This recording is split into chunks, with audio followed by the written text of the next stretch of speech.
Queridos hermanos y amigos, bienvenidos a esta transmisión que estamos presentando con el tema Jesús en la Biblia. Vamos a comenzar ahora con el Nuevo Testamento. Hemos visto primero los evangelios de Mateo, Marcos, Lucas y Juan, y ahora vamos a iniciar el libro de los Hechos. El objetivo de este mensaje, de este programa o de esta transmisión es hacer un estudio bastante rápido por las escrituras del Nuevo Testamento respecto a Jesús y la manera en que es revelado, la manera en que fue reconocido y la manera en que fue identificado como lo que era. Si usted no ha tenido la oportunidad de leer la Biblia y especialmente el Nuevo Testamento, pues este es el propósito, ver a vuelo de pájaro algunas aseveraciones bíblicas respecto a Jesús, y estas declaraciones las encontramos aquí en la Biblia, y estoy tomando el tiempo para hacer una lectura juntamente con ustedes. Así que voy a invitarles para que abran sus Biblias en el libro de los Hechos, en el capítulo número 1. En primer lugar, el que escribió el libro de los Hechos fue un compañero y muy cercano amigo del apóstol Pablo, que en alguno de los viajes misioneros estuvo con él, pero además fue un hombre que documentó el Evangelio de Lucas y también este libro de los Hechos. Y prácticamente Lucas y Hechos vienen a ser un documento importante en el Nuevo Testamento por la calidad del escrito, por la facilidad de su lectura, por la información que nos da el escritor y además por la veracidad que tiene, ya que fue un hombre que minuciosamente detalló todo el ministerio de Jesús a través de ambos libros. Por lo tanto, estamos tomando en cuenta este libro que escribió el médico amado Lucas, que así era su nombre. Y él claramente dedica este libro a Teófilo, según lo dice el capítulo 1, verso 1, y luego dice acerca de todas las cosas que Jesús comenzó a hacer y a enseñar.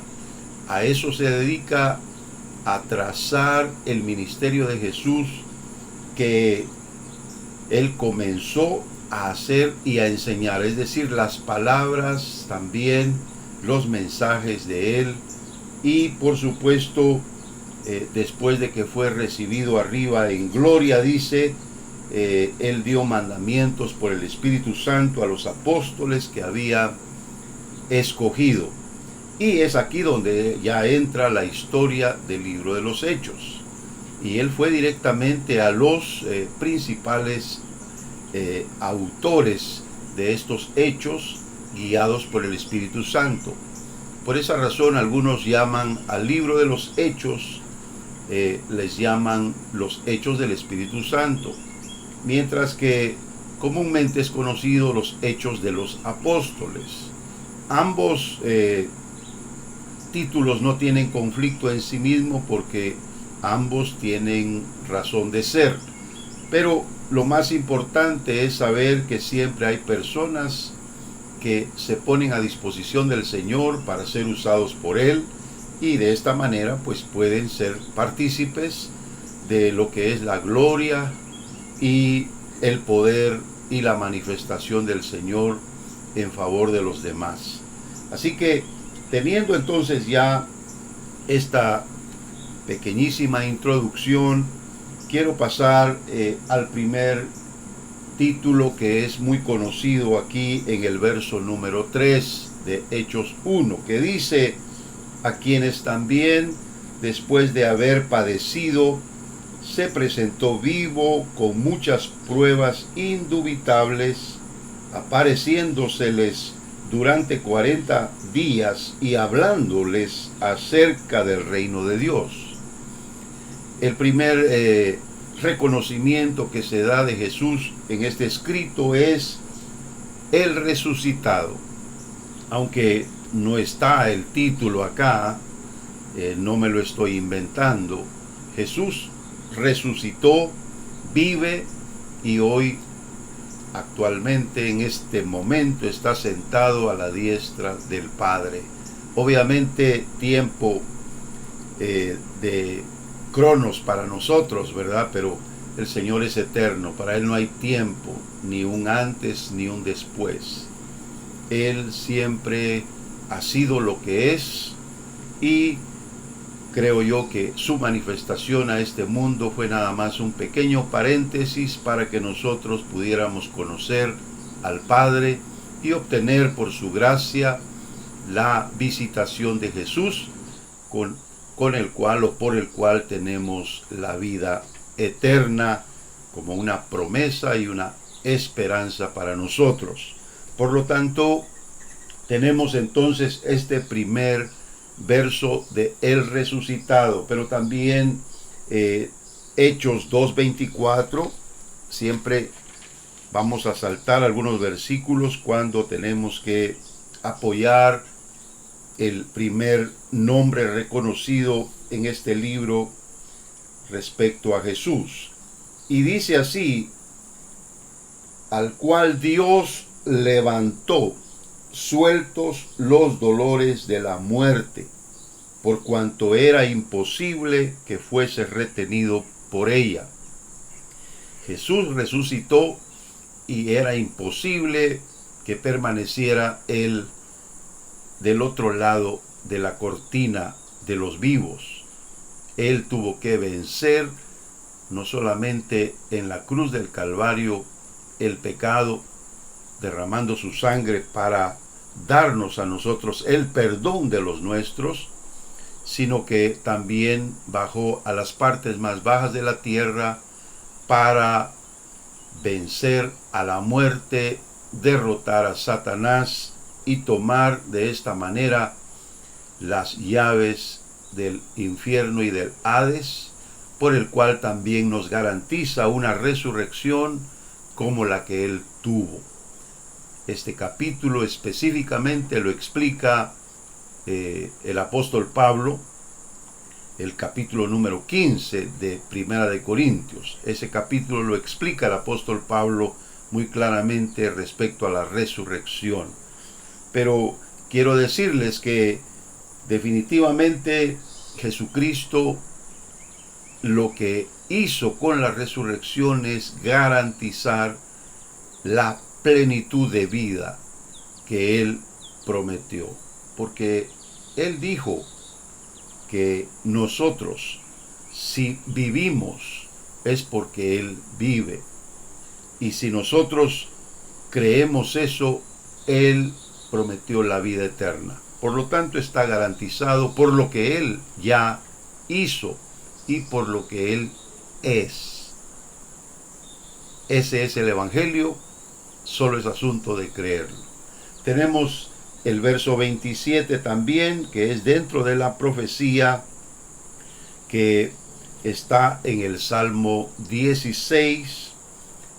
Ahí usted lo puede encontrar, y dice: porque no dejarás mi alma en el Hades, ni permitirás que tu santo vea corrupción. Quizá la pregunta sería: ¿qué es el Hades? El Hades es llamado en la Biblia el lugar de los muertos, a donde van los muertos antes de que venga el juicio final. Es un lugar intermedio, un lugar donde estarán ahí mientras llega el momento del juicio para todas las almas que han habitado este mundo. Así que ese es el primer reconocimiento que vemos que se le da a Jesús, el Hijo de Dios. Vamos al segundo, Y dice Hechos 1:9, volviendo otra vez al capítulo 1 de Hechos. Y dice así este verso 9: y habiendo dicho estas cosas, viéndolo ellos, fue alzado y le recibió una nube que le ocultó de sus ojos. Así que este verso nos habla de la exaltación de Jesús. Si decimos con el primer título que Él es el resucitado, aquí decimos que Él es exaltado. No es solamente una proclamación de alabanza, no es solamente un decir de los labios, sino una realidad que sucedió frente a la vista de más de 500 personas, según lo declara el libro de el médico amado Lucas, que es el evangelio que lleva su nombre. Ahí claramente se explica que le vieron ascender, exaltado y tomado por una nube y siendo escondido de sus ojos, cuando aparecen personajes de vestiduras blancas que les dicen a ellos que no teman, porque ese mismo Jesús que han visto subir al cielo también descenderá otra vez, vendrá otra vez. Así que también la venida del Señor está garantizado y ya no será como la primera, porque ya fue exaltado, glorificado, y cuando Él regrese, regresará como el Rey de Reyes y Señor de Señores, con todo poder, autoridad y gloria. El verso 33 también del capítulo 2 dice de la siguiente manera: así que, exaltado por la diestra de Dios y habiendo recibido del Padre la promesa del Espíritu Santo, ha derramado esto que vosotros veis y oís. Aquí, en este capítulo se narra, hablo del capítulo 2, que el Espíritu Santo descendió, tal y como Jesús lo prometió, porque era promesa anticipada del Padre, y todo se cumplió. Los discípulos fueron llenos del Espíritu Santo, y de ahí en adelante comienzan la obra del ministerio entre la gente. Muy bien, esto es entonces ya un título más, pero vamos al siguiente, y en el verso número 22 del capítulo número 2, ahora sí, vamos avanzando. Ahí dice: varones israelitas, oíd estas palabras, Jesús Nazareno, varón aprobado por Dios entre vosotros, con las maravillas, prodigios y señales que Dios hizo entre vosotros por medio de él, como vosotros mismos sabéis. Todos fueron testigos del ministerio de Jesús. Lo vieron, lo conocieron. A estas alturas muchos todavía vivían y sabían cuál había sido el evento más grande que había visitado las tierras de Israel. Por lo tanto, el título que se le da aquí, Jesús Nazareno. Lo lee Jesús Nazareno. Algunos dan otras ideas, pero eso es lo que tenemos en nuestras Biblias, y no es que yo nada más me acomode, me conforme, sino que esta enseñanza no es para polemizar, es para enseñar quizá a nuevos convertidos, a nuevos cristianos, seguidores de Jesús y discípulos del Señor que están comenzando y van a leer estas Biblias, pero ese es el título que se le da a Jesús en este capítulo 2, verso 22. Muy bien, también según el verso 34, que dice así: porque David no subió a los cielos, pero él mismo dice: dijo el Señor a mi Señor, siéntate a mi diestra, hasta que ponga a tus enemigos por estrado de tus pies. Muy bien, ¿qué quiere decir este verso? Que Jesús es el de la diestra del Padre. el de la diestra de Dios. Leo el verso 35 también, que dice, hasta que ponga tus enemigos por estrado de tus pies. Eso significa que ya venció, pero Él va a regresar para terminar la obra que Él empezó. Y lo que estos enemigos que no supieron apreciar quién era Jesús, pues van a saber lo que es realmente su poder, su justicia y su autoridad. Así que ahí tenemos nosotros claramente una realidad de lo que es Jesús actualmente. ¿Dónde está Él? Está sentado a la diestra de Dios, a la diestra del Padre. Según también el capítulo número 7, verso 55, ahí dice, pero Esteban, cuando estaba recibiendo las pedradas, literalmente, estaban prácticamente sufriendo un martirio. Esteban dice, lleno del Espíritu Santo, puestos los ojos en el cielo, vio la gloria de Dios y a Jesús que estaba a la diestra de Dios. Estos versículos son claves, muy importantes, porque Jesús no está muerto, la tumba está vacía, Él resucitó y está sentado a la diestra de Dios el Padre. Así que Él es el de la diestra de su poder, Él es el de la diestra de su justicia. Los salmos lo dicen. Él es el de la diestra de su autoridad, majestad y poderío. Nosotros sabemos que por Él fueron hechas todas las cosas y nada de lo que ha sido hecho sin Él fue hecho, porque Él es la manifestación de Dios el Padre. Seguimos. Ahora es el título El Santo y Justo, pero santo con S mayúscula. El Santo de los Santos, el principal y más importante de los que han venido a esta tierra. Vamos a buscar el capítulo número 3 y el verso número 14, que dice, mas vosotros negasteis al santo y al justo, y pedisteis que se os diese un homicida. Mire, claramente dice acá en este verso, el santo y justo. Él es Jesús, el único. Nadie sufrió lo que Él sufrió y nadie pudo realizar en su muerte lo que Él realizó, la redención, el derramamiento de sangre inocente, sangre santa, sangre justa, sin pecado, sin contaminación, como lo hizo Él, para establecer la justicia de Dios. Por eso es el santo y el justo.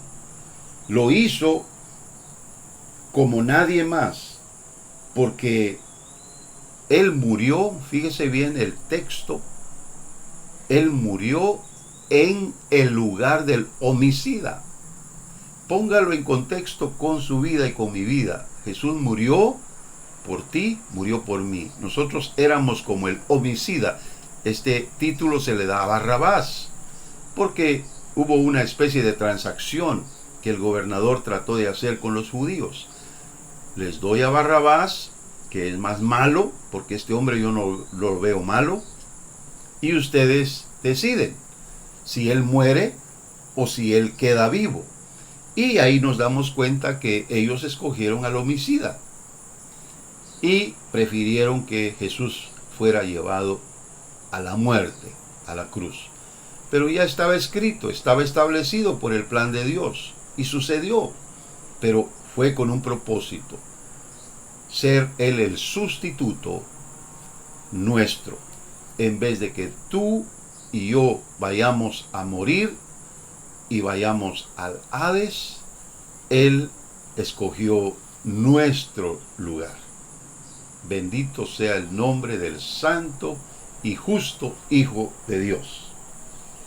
El siguiente verso dice: y matasteis al autor de la vida. Este es el título, autor de la vida, a quien Dios ha resucitado de los muertos, de lo cual nosotros somos testigos. Pero es autor de la vida, porque Él es el que se refiere en Génesis cuando dice: hagamos al hombre conforme a nuestra imagen y semejanza. Y Él es el que dio el soplo de vida. Él es el autor de la vida. Por eso Él dice: yo soy la resurrección y la vida. Yo soy el camino, la verdad y la vida. Yo soy el pan de vida, etcétera, etcétera. Porque Jesús representa y es literalmente la vida de Dios en nosotros.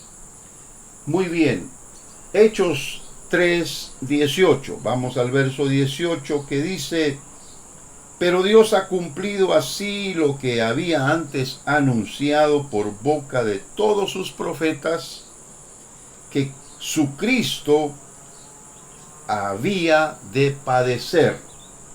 Muy bien, teniendo este título, vemos que es el Cristo de Dios, porque dice su Cristo. No es el Cristo que inventamos los cristianos para ser cristianos. No es el Cristo de una historia, de un cuento, de una fantasía. No es el Cristo solamente de la Biblia por ser un libro de eventos que sucedieron hace miles de años. No, es el Cristo de Dios. Es el Cristo Redentor. Es el que vino para ser ungido por el Espíritu Santo y para ser el connotado Hijo de Dios, y además el señalado y designado por el Padre para ser el heredero de todo. Así es como lo dice la Escritura, y por eso yo enfatizo. Como dice acá, su Cristo, entonces yo digo es el Cristo de Dios. Muy bien. Según Hechos 3:19, que es el siguiente verso, dice: así que arrepentíos y convertíos para que sean borrados vuestros pecados, para que vengan de la presencia del Señor tiempos de refrigerio. Eso es lo que dice: arrepentíos y convertíos, para que vengan de la presencia del Señor tiempos de refrigerio. Esto está en Hechos 3:19. Porque Jesucristo es el enviado de Dios como el que quita los pecados. Pero vamos al versículo siguiente, en Deuteronomio 18:18, que ya lo vimos anteriormente, porque en los evangelios también fue respaldado el título de Jesús como el profeta. Ahí está la promesa que Dios dio a Moisés y por medio de él esa profecía al pueblo. Así que Jesús es el profeta, ¿verdad? Porque Él es el que fue enviado, el que fue anunciado antes, de muchas maneras, y por esas razones que estamos declarando esta realidad. Según dice el verso 18, pero Dios ha cumplido así lo que había antes anunciado por boca de todos sus profetas, que su Cristo había de padecer. Y eso es lo que está declarado aquí en las Escrituras. Jesús es el profeta de los profetas. Ellos lo anunciaron y Él viene para cumplir lo preanunciado. Y ahora vamos al texto de el verso 26. A vosotros primeramente, hablando ya el apóstol Pedro en este mensaje a los judíos, dice, habiendo levantado a su hijo, lo envió para que os bendijese, a fin de que cada uno se convierta de su maldad. Este texto lo que quiere decir es que Jesús es el Hijo de Dios, porque Dios lo envió. Todo esto está respaldado por los evangelios.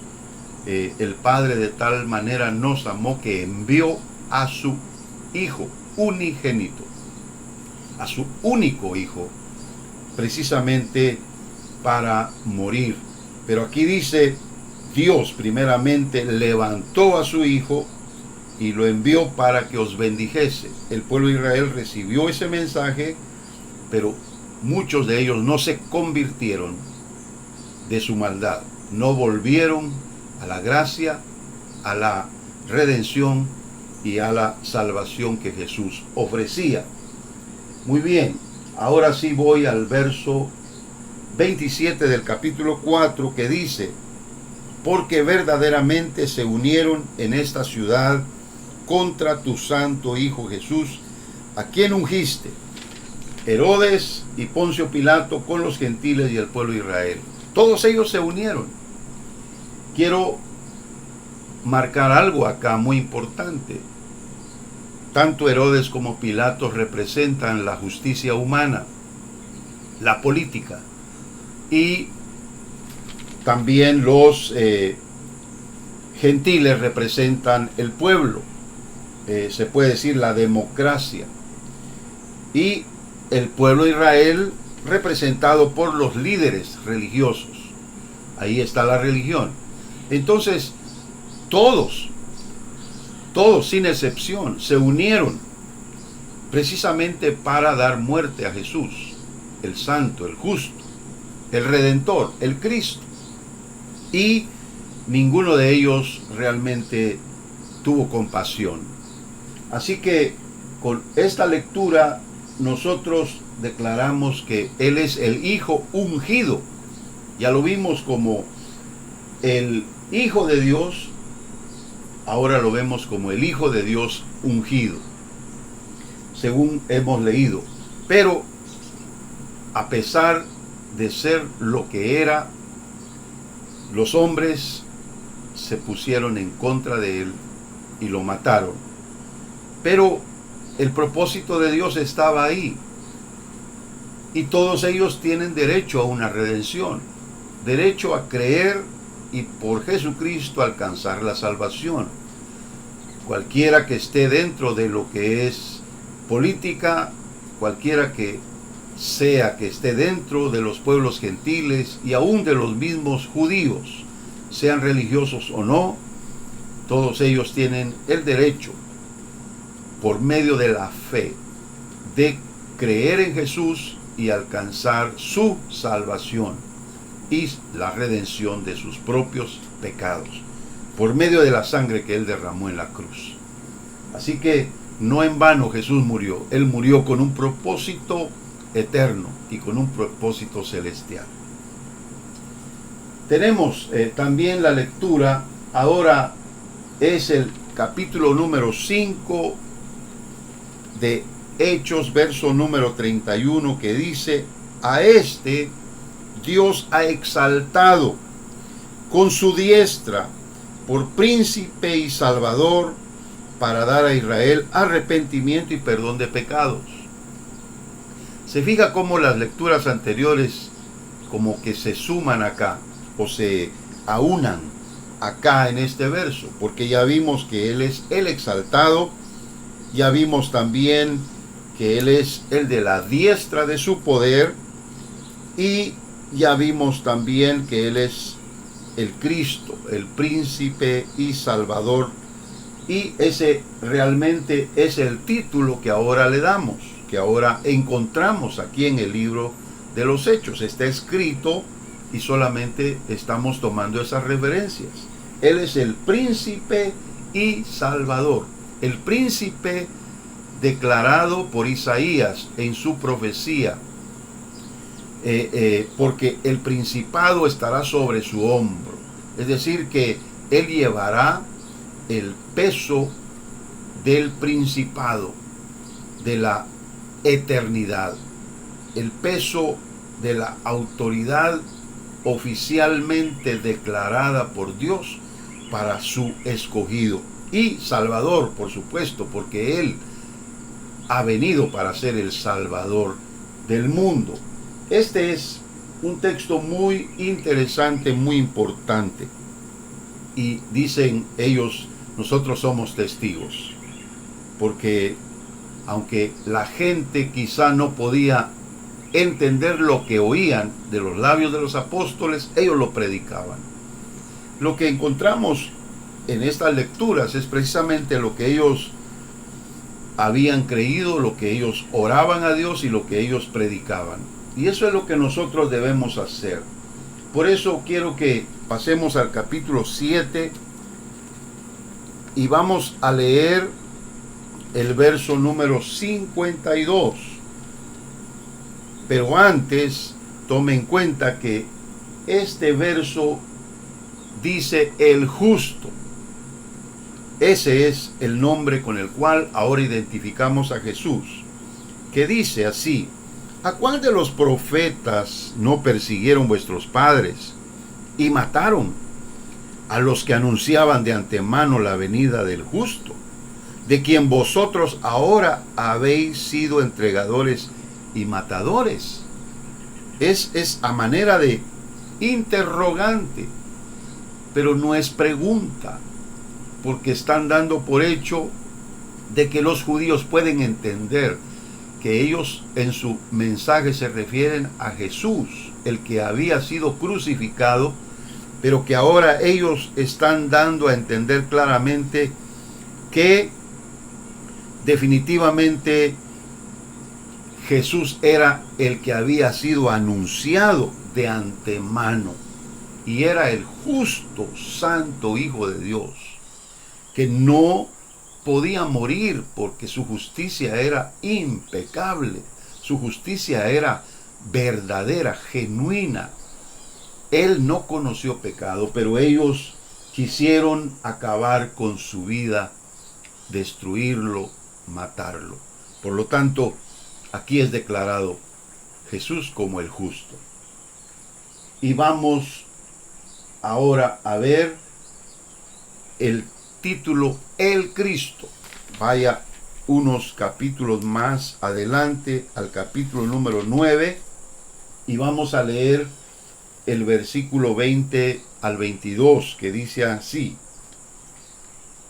enseguida predicaba a Cristo en las sinagogas diciendo que este era el Hijo de Dios. Este es el apóstol Pablo. Bueno, ya era Saulo ahí en ese momento, predicando en Damasco. Todavía no era el apóstol.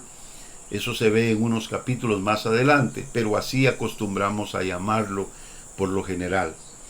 Pero era él quien predicaba que Jesús era el Hijo de Dios. Es el verso 20. Y todos los que le oían estaban atónitos y decían: ¿no es este el que asolaba en Jerusalén a los que invocaban este nombre? Y a eso vino acá, para llevarlos presos ante los principales sacerdotes. Estaban en duda, pero luego viene la aseveración del verso 22. Pero Saulo mucho más se esforzaba y confundía a los judíos que moraban en Damasco, demostrando que Jesús era el Cristo. Aquí podríamos decir el Hijo de Dios, el Cristo. Ese es el título. El Hijo de Dios, el Cristo, por los versos que leímos desde el 20 hasta el 22. Era el mensaje de Pablo ante Saulo de Tarso todo el tiempo. Él estableció su mensaje en ese fundamento. Y nosotros no podemos cambiarlo. Jesús sigue siendo el mismo. De ayer seguirá siendo el mismo hoy y lo seguirá siendo por los siglos de los siglos. Él es el Hijo de Dios y Él es el Cristo. Pero también podemos leer más adelante para poner otro texto de fundamento a esta verdad. Vamos al capítulo número 18 del libro de los Hechos. Y vamos a leer entonces el verso número 28. Por favor, léalo conmigo, es importante. Y dice así: porque con gran vehemencia refutaba públicamente a los judíos, demostrando por las Escrituras que Jesús era el Cristo. Ahora, quiero que usted se dé cuenta que no solamente era un privilegio de el apóstol Pablo y un entendimiento que él tenía muy particular de quién era Jesús, también lo tenía Apolos.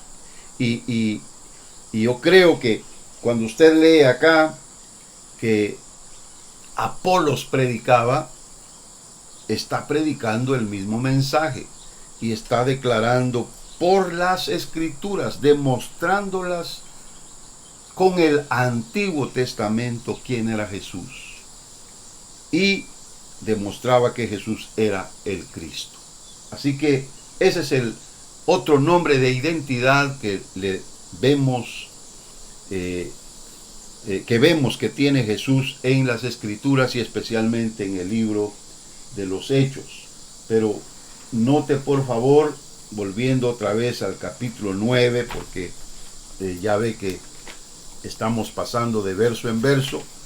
Volviendo al capítulo 9, nosotros hemos visto que tanto Saulo de Tarso como Apolos comenzaron predicando el mismo mensaje, porque esta unidad de pensamiento no viene de los hombres, viene del Espíritu Santo, y no hay otra revelación más que la misma, la que nos ha enseñado las Escrituras, que Jesús es el Cristo. Muy bien, vamos ya concluyendo prácticamente, y ahora vamos a Hechos capítulo 10, versículo número 42. Aquí vamos a ver el nombre y la manera en que Jesús es visto. Aquí en esta porción vamos a ver que Él es el juez de vivos y muertos. Todavía no está haciendo juicio, pero vendrá el día en que lo hará. Entonces leemos Hechos 10:42, así: y nos mandó que predicásemos al pueblo y testificásemos que Él es el que Dios ha puesto por juez de vivos y muertos. Claramente vemos aquí entonces la declaración apostólica de quién es Jesús, el juez de vivos y muertos. Pero yendo más adelante ahora al capítulo 17, y en el versículo número 31, vamos a ver este versículo que dice así: por cuanto ha establecido un día en el cual juzgará al mundo con justicia por aquel varón a quien designó, dando fe a todos con haberle levantado de los muertos. Viendo el texto a la inversa, ¿quién fue levantado de los muertos? ¿Quién fue el resucitado? Jesús. ¿Quién es ese varón designado? El que está sentado a la diestra de Dios. ¿Y qué es lo que Él hará? Él hará el juicio del mundo. Eso es lo que dice ese texto. Jesús, declarado por Dios, el Cristo, el santo y justo Hijo de Dios, es el que se encargará de juzgar al mundo. Por eso Él decía: ya tienen ustedes quien les juzgue. La palabra que yo os he hablado, esta os juzgará en el día postrero. Él usará la Escritura, Él usará la revelación, Él usará sus palabras, porque ellos lo escucharon, pero no le creyeron. Así que vemos esta realidad profética que vendrá muy pronto cuando ya el Señor regrese. Vamos ahora a Hechos capítulo número 13, por favor, y con esto vamos a concluir este estudio en el libro de los Hechos. Y vamos a leer el versículo 23, porque el último de los títulos que vamos a ver es la simiente de David. ¿Quién es Jesús? La simiente de David. Y por eso leemos el verso 23 que dice: de la descendencia de este es David, a quien Dios levantó como rey en Israel, el principal de los reyes reconocidos por el pueblo judío hasta el día de hoy. Entonces dice, de la descendencia de David, podríamos leer entonces así, y conforme a la promesa que Dios le dio a David, que en el trono de él se sentaría por siempre uno de sus descendientes. ¿Y qué dice? Dios levantó a Jesús por Salvador a Israel. Así que no solamente es la simiente de David, es el Salvador y es prácticamente el rey de Israel. Aunque ellos no lo quisieron reconocer, sin embargo, eso es Jesús. Hasta aquí con este tema, Jesús en la Biblia, y tomando ahora el Nuevo Testamento. Hemos concluido con el libro de los Hechos. Por favor, haga una revisión total viendo el video, haga sus apuntes, haga sus propios comentarios, y esto le servirá para poder desarrollar un mensaje cristocéntrico. Gracias por su atención y que Dios les bendiga.